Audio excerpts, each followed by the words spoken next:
Welcome to Fewer Things Better. This is the place for all of us who are big on goals and short on time.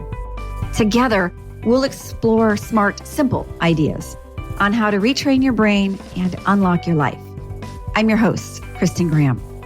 Let's get started. I was recently in Mexico for a week. I was there for a business-focused retreat, yet the host did something unexpected. He included 2 open days in the agenda. Completely open. No meetings, no activities, no group meals, just free time all to ourselves. It was heavenly. I came back from that trip more relaxed than I have been in ages. And that was even after a super long flight. When was the last time you had a completely open and free day? A day without errands or chores or catching up on that list and just doing stuff for others. For me, it took being 2,600 miles away from home for this to be a reality. But that shouldn't be the case. The bottom line on top of this episode is that free time is a gift we have the power to give ourselves. Frequently, I hope. Free time doesn't mean you are lazy. I'll say that again. Free time does not mean you are lazy. It means you are wise enough to reboot, and your brain and your body will thank you for it. Let's be honest, it's rare to be able to enjoy a whole day of no plans. Schedules aren't always in our control. However, what if we started by finding pockets of time and then plan ahead for a little more of a lot less?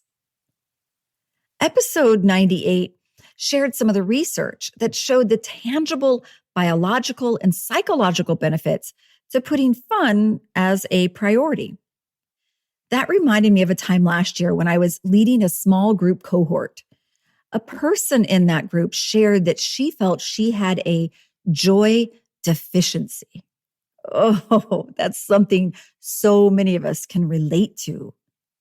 Now, joy can take different definitions for each of us. Some call it pleasure or play, fun or relaxation, and good old happiness. These are the rainbow sprinkles of life in between all of the rest. They are not meant to be the reward after all the work is done. They are the cushions within the work itself that helps make it all feel worthwhile. When we defer or deflect the light moments, we end up collecting achievements and accolades, but often at the cost of our satisfaction and feelings of fulfillment. The opportunity here is that fun, joy, happiness, they're always within reach. Oftentimes, we make the idea of them seem much more complicated than it is. Fun can be found in simple, personal ways for you. Perhaps it's a warm beverage on a cold day, sitting outside in the sunshine, lighting a candle, playing a favorite song, or just some sweet time with a sweet pet. Making room for fun requires a mental muscle that needs to be used. And like any exercise, consistency is part of the conditioning of that muscle. And science says there are benefits as well. Taking mental recess is a key way to reduce, or at least offset, some of the stress we accumulate during the day. Play, in any of its forms, can trigger the release of endorphins, which are the body's natural feel-good neurochemical. Endorphins promote an overall sense of well-being and can even temporarily relieve pain. A great example of this is laughter. So in addition to endorphins, laughter enhances your intake of oxygen-rich air and it stimulates your heart, your lungs, and muscles. And that's all information straight from the Mayo Clinic. There's also research that shows how play helps improve brain function and brain focus.